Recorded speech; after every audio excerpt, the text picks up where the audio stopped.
Subscribe to Be Optimized YouTube channel and press the bell icon to never miss any video update.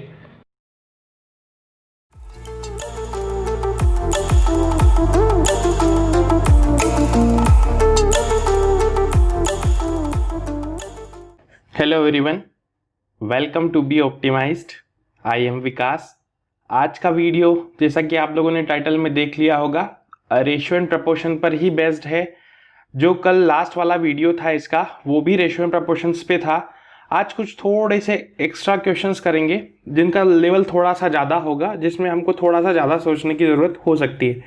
सो पहले के videos ज़रूर देख करके आएँ इस वीडियो को देखने से पहले, क्योंकि वहाँ मैंने बेसिक्स को डिस्कस किया था। यहाँ पर उन सब का यूज़ हो जाएगा, इसलिए रिक्वेस्ट है कि पहले वाले वीडियो को देख करके आए। चलिए हम लोग बढ़ जाते हैं हमारे क्वेश्चंस की ओर। देखिए, क्योंकि रेशियो और प्रपोर्शन मैंने बताया था कि एक तो परसेंटेज और रेशियो प्रपोर्शन दोनों ऐसे टॉपिक्स हैं जो कि थ्रू आउट अरिथमेटिक में काम में आते हैं, तो उन्हीं की हेल्प से ही दूसरे अलग अलग टॉपिक्स को भी हम लोग रिलेट कर सकते हैं। इसलिए यहाँ पर मैंने क्वेश्चन लिया है पहला, जो कि पार्टनरशिप से रिलेटेड है। किससे रिलेटेड है? पार्टनरशिप से। पार्टनरशिप का कंसेप्ट क्या होता है कि जो भी हम लोग इन्वेस्ट करते हैं, जो भी हम लोग पैसा लगाते हैं, है ना, मान लीजिए हम लोग दोनों मिलकर के, या फिर जो भी आपको समझना हो समझ लीजिए कि कोई दो लोग हैं, एक व्यक्ति 2000 रुपये लगा रहा है और दूसरा व्यक्ति 1000 रुपये लगा रहा है किसी भी काम को करने के लिए, या फिर कोई पार्टनरशिप करता है। तो अब किसी दुकान में लगा लिया, किसी भी बिजनेस में लगाए, तो उससे जो भी आउटपुट होगा तो वो किस हिसाब से बांटेंगे? आधा आधा तो नहीं बांटेंगे। जिसने जितना ज़्यादा पैसा लगाया होगा वो उतना ही पैसा ज़्यादा लेगा प्रॉफिट में से। तो यही इसका बेसिक रूल है कि प्रॉफिट का जो रेशियो होता है, रेशियो ये अभी समझा रहा हूँ क्योंकि आगे क्वेश्चंस और हैं, उनमें भी आपको क्लियर हो जाएगा। Ratio of profit is equal to ratio of investment into time. कितने समय के लिए, वो भी इंपॉर्टेंस रखता है। तो ये इसका बेसिक कंसेप्ट है। अब हम लोग क्वेश्चंस की ओर आते हैं। A B C together started business three time the investment of A equals 4 time of the investment of B and the capital of B is twice that of C. The ratio of share of each in the profit is. देखिए, यहाँ दो अलग अलग English के word use किए हैं, उसको मैं हिंदी में भी बता देता हूँ। ए, बी तथा सी मिलकर एक व्यवसाय शुरू करते हैं। ए के निवेश का 3 गुना, बी के निवेश का 4 गुना है, और बी की पूंजी सी की पूंजी से दुगनी है। तो प्रत्येक का आपको हिस्से का लाभ ज्ञात करना, मतलब वही प्रॉफिट, रेशियो प्रॉफिट बताना है। देखिए, निवेश करना और पूंजी, निवेश मतलब इन्वेस्टमेंट और पूंजी मतलब भी पैसा ही तो होता है। आप पैसा कितना उसमें डाल रहे हो अपने बिजनेस में या किसी भी चीज में, तो इन दोनों के मतलब यहाँ पर एक ही है। और ये सिंपल सा रेशियो का क्वेश्चन है। कौन सा? बैलेंसिंग रेशियो, जो हम लोगों ने लास्ट वीडियो में मैंने करवाया भी था, बैलेंसिंग वाला। अब आप जिसने नहीं देखा वो जाकर के देखना, आई बटन में लिंक मिल जाएगा आपको। तो देखो, बैलेंस करना है, कुछ नहीं करना।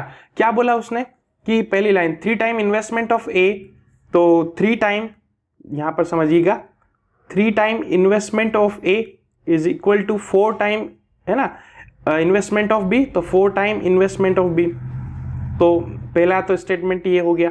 दूसरा क्या बोल रहा है कि, क्या बोला है कि the capital of B is twice that of C, मतलब बी की जो है वो दुगनी है, तो बी की दुगनी है किससे? सी से।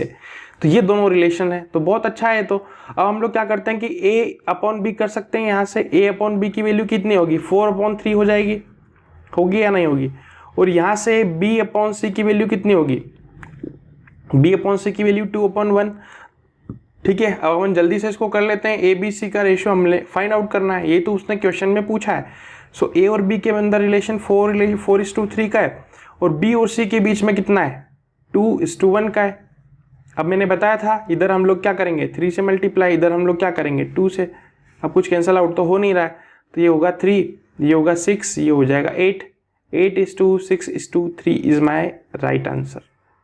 ठीक है, देखो कल वाला ही प्रश्न था, लेकिन यहाँ तो थोड़ा सा उसने घुमा दिया है इसको, है ना, थोड़ा सा चेंज कर दिया, लैंग्वेज में थोड़ा सा चेंजेस ला दिए उसने, ताकि जो है स्टूडेंट या फिर जो भी इसको सॉल्व करा थोड़ा सा कंफ्यूजन उसमें हो जाए।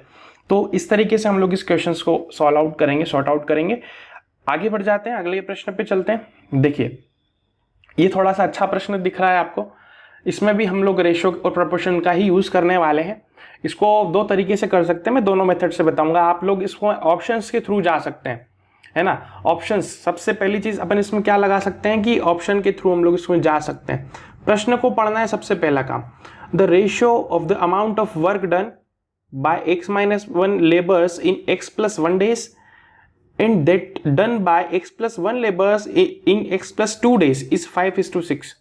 मतलब x-1 मजदूरों द्वारा x+1 दिन में कुछ काम कर रहे हैं, है ना, उसका अनुपात, और x+1 और मजदूर द्वारा x+2 दिनों में किया गया कुल कार्य का अनुपात 5:6 है। तो x का मान क्या होगा। देखिए आप में से कई लोग इस वीडियो को पहली बार देख रहे होंगे, जब भी देखेंगे इसको, सो हो सकता है उनको यहाँ पर प्रॉब्लम आए कि x+1 और x-1 x+2 ये सब क्या है। तो उसके लिए मैं आपको यहाँ पर डिस्कस कर देता हूँ, क्योंकि हो सकता है कोई व्यक्ति पहली बार देख रहा हो, उसको नहीं समझ में आए। इसलिए देखिए इसका जो कॉन्सेप्ट है, सपोज एट लेट, अगर मेरे पास दो व्यक्ति है ना, दो व्यक्ति अगर 3 दिन तक काम करें, 3 दिन तक काम करें, है ना, तो देखो अगर क्या बोल रहा है वो कि x-1 मजदूर x+1 दिन में काम करेंगे।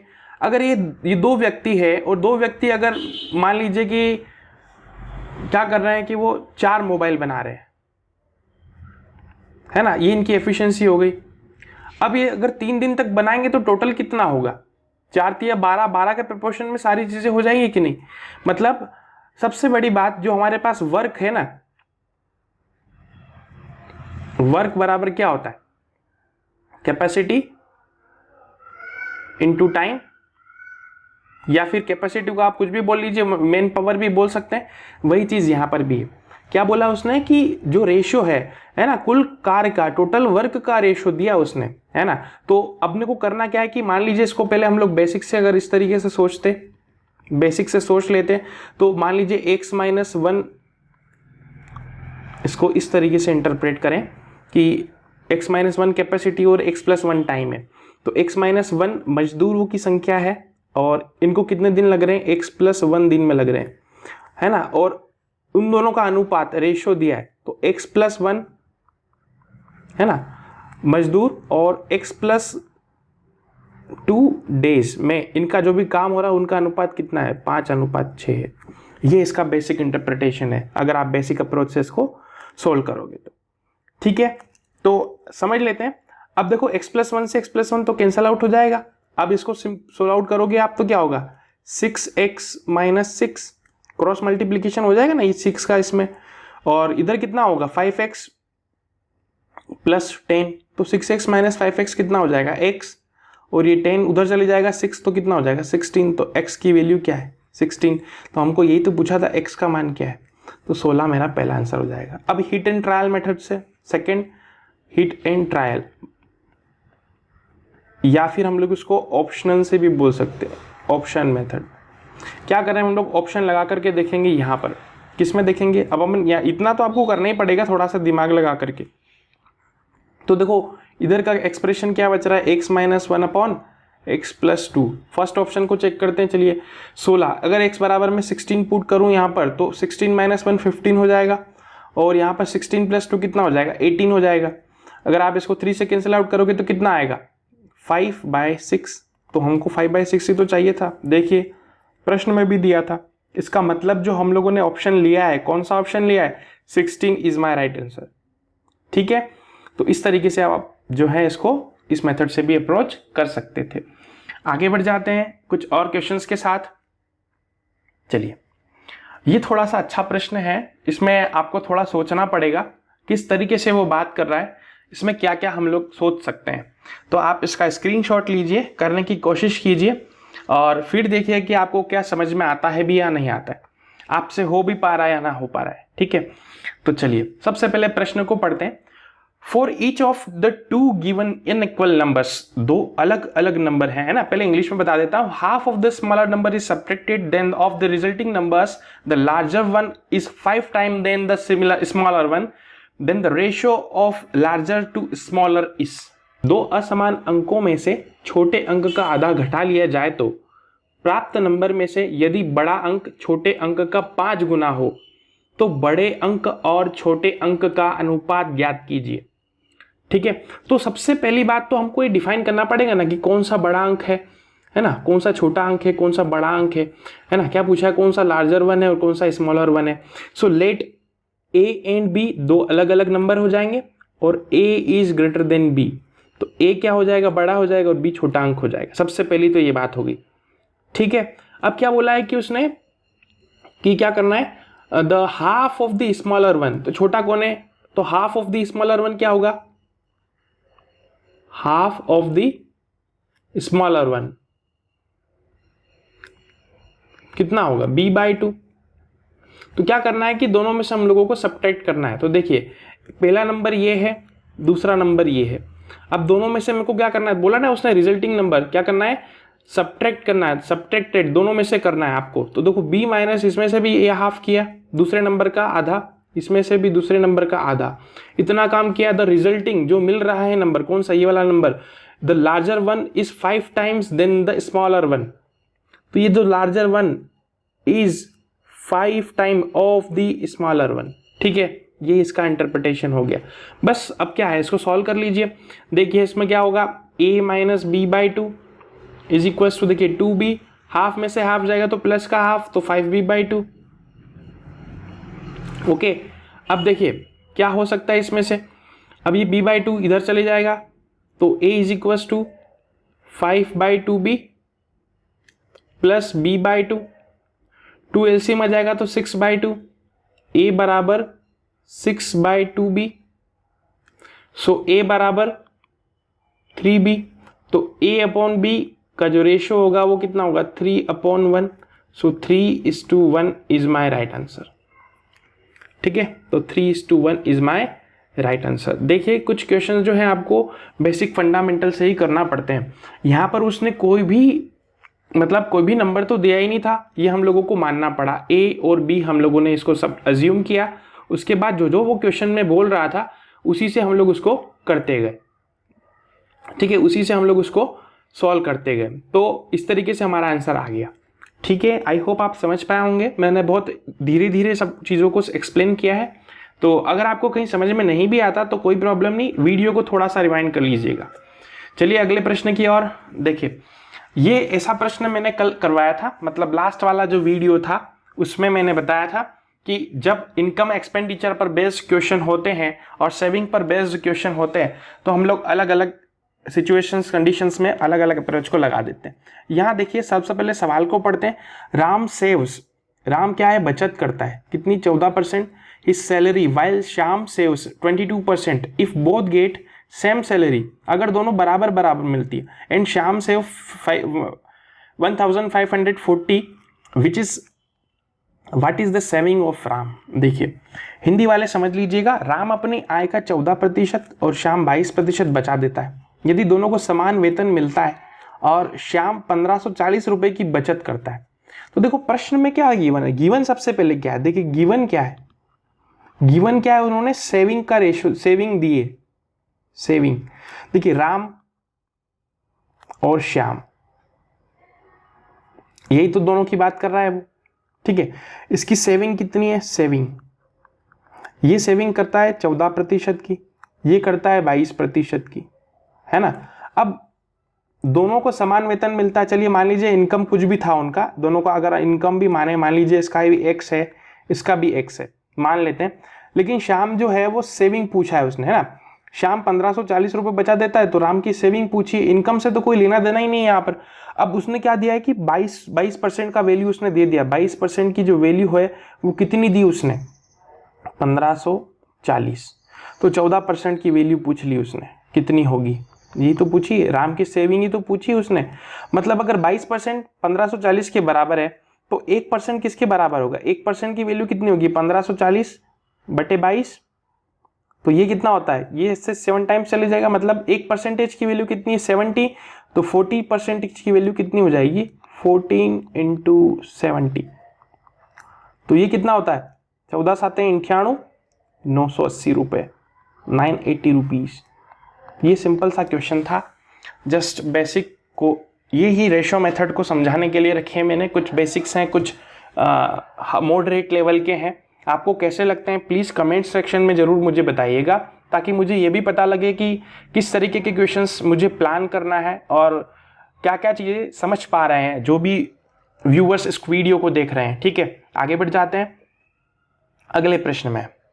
चलिए, यह जो प्रश्न है ये हमारा है जो मैंने फर्स्ट क्वेश्चन कराया था, है ना, तो उसी के बारे में यहाँ पर बात हो रही है। ठीक है, जो मैंने फर्स्ट क्वेश्चन कराया था उसी के बारे में यहाँ पर हमारी बात हो रही है। तो उसमें मैंने क्या बताया था कि जो भी हमारा इन्वेस्टमेंट का रेशियो होता है वही प्रॉफिट का रेशियो हो जाता है। ठीक है, तो यहाँ पर भी वही बात थे। प्रश्न को पढ़ते, Raj and Suman started business initially with 14200, 15600 respectively. If their total profit at the end of the year 74500, what is the Raj share in the profit? ठीक है, हिंदी में समझा देते हैं। राज और सुमन दो अलग अलग लोग हैं। एक व्यवसाय चालू किया है जिसके आरंभिक निवेश मतलब शुरू में कितना 14,200 रुपये और 15,600 रुपये दोनों ने अलग अलग जमा किए, उसमें लगाए, और 1 साल के बाद उन लोगों को कुल लाभ मिला 74,500 रुपये था। तो राज का लाभ बताइए। अभी अभी मैंने समझाया कि रेशो प्रॉफिट का ratio is equal to investment का रेशो इनटू टाइम के बराबर होता है। ठीक है, तो अब प्रॉफिट मुझे बताना है, तो इन्वेस्ट कितना किया था। देखिए इन्वेस्टमेंट कितना किया था, इन्वेस्टमेंट सबसे पहले हम लोग बात कर लेते हैं इन्वेस्टमेंट की। क्या था मेरे पास, एक था राज, एक सुमन। ठीक है, इन्होंने जो इन्वेस्टमेंट किया था 14200 था, यहां पर कितना है 15600। ये तो इनका इन्वेस्टमेंट का रेशियो होगा, यही तो प्रॉफिट का बनेगा। देखो इनका कैंसल आउट करते हैं इसको। ठीक है, तो देखो 2 से करेंगे तो 71:2, ये कितना होगा 78, 71:78। ये इनका क्या है इन्वेस्टमेंट का रेशियो। ठीक है, और टाइम देखो दोनों का क्या मैंने बताया था, टाइम दोनों का 1 वर्ष है। तो आप अगर यहाँ पर 12 से मल्टीप्लाई करोगे, यहाँ पर भी 12 से मल्टीप्लाई करोगे तो वो कैंसल आउट हो जाएंगे। अगर सेम ईयर होता है दोनों का तो आपको लिखने की जरूरत ही नहीं है। ये भी चीज मुझे समझाना थी। ठीक है, अब इन दोनों का कुल लाभ मतलब ये दोनों का इन्वेस्टमेंट का रेशियो है, ये जो कुल लाभ है ना 74500 के बराबर है। मतलब कितना 71 प्लस 78 यूनिट, ये दोनों पूरी यूनिट जो है वो बराबर है किसके 74500 के। तो आप इसको सिंप्लीफाई कर लीजिए, ये कितना हो जाएगा 149 की वैल्यू, 149 यूनिट की वैल्यू कितनी है 74500 के बराबर है। तो देखिए अब इसको किस तरीके से आप कैंसिल आउट कर सकते हैं। ठीक है, अब मुझे साफ साफ दिख रहा है ये जो है ना मेरे पास ये 5 टाइम्स हो सकता है, मतलब ये 149। देखिए अगर हम लोग इसमें मल्टीप्लाई करें 5 का, क्योंकि देखिए 9 पंजा 45 हो जाएगा, 14 पंजे 70 हो जाता है, तो 700 प्लस 45 745। थोड़ा सा अनुमान लगाएं, ये मैंने कैसे सोचा, देखिए ये जो है 150 के अप्रोक्स है ना, 150 के बिल्कुल पास है। अगर मैं इसमें 5 का मल्टीप्लाई करता हूं तो 750 के अप्रोक्स आ जाता है।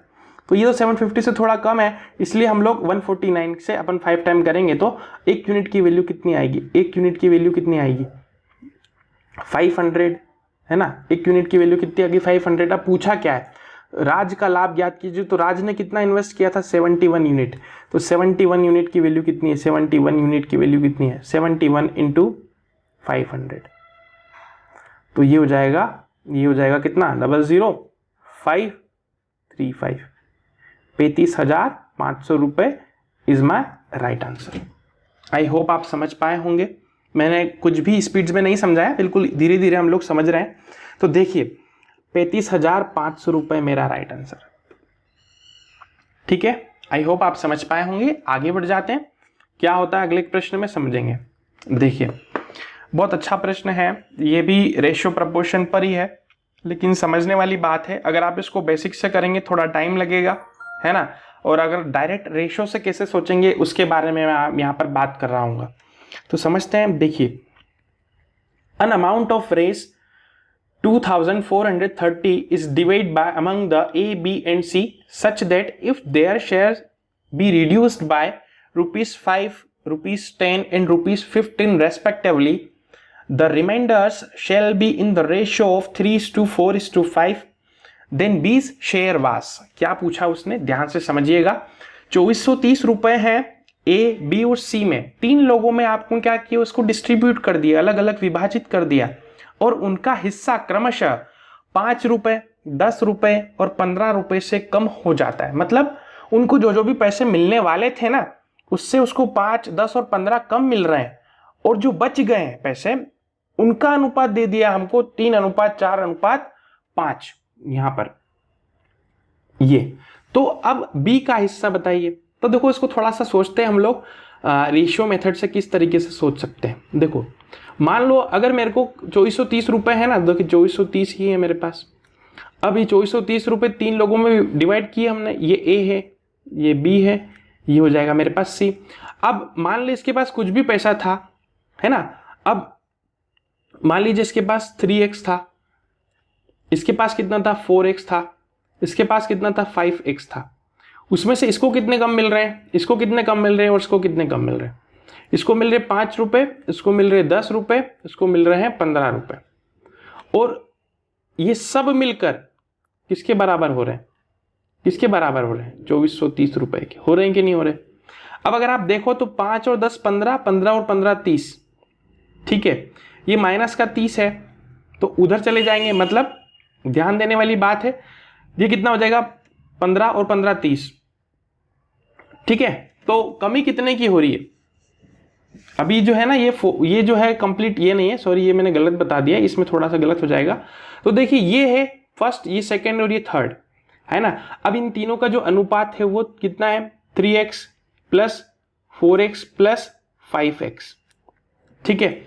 7 और 5 कितना हो जाएगा, 12x हो जाएगा। और अब जो कमी हो रही है वो कितने की हो रही थी, देखिए -5, -10 और -15, तो कुल कितने कम रुपए मिल रहे थे, 30 रुपए कम मिल रहे थे। अभी कितने मिल रहे हैं, 2430 मिल रहे हैं। अब जो 30 कम मिलेंगे तो बचेंगे कितने, 2400 रुपए बचेंगे। और बचे हुए धन का अनुपात, ये बचे हुए धन का अनुपात मतलब ये बचा हुआ धन, मतलब 12x की वैल्यू कितनी है, 2400 रुपए है, तो 1x की मतलब 1 यूनिट की वैल्यू कितनी हो जाएगी, 200 रुपए हो जाएगी। अब जो पूछा वो निकाल सकते हैं। बी का हिस्सा कितना है, बी का हिस्सा कितना था, कलर से चेंज कर देते हैं हम लोग। बी का हिस्सा था हमारे पास 4x, तो 4x की वैल्यू कितनी हो जाएगी, 800, है ना। यही मेरा आंसर हो गया, आप लगा करके आ जाएंगे, लेकिन ये उत्तर गलत हो जाएगा क्योंकि उसने क्या पूछा, बी का हिस्सा ज्ञात करना है ना।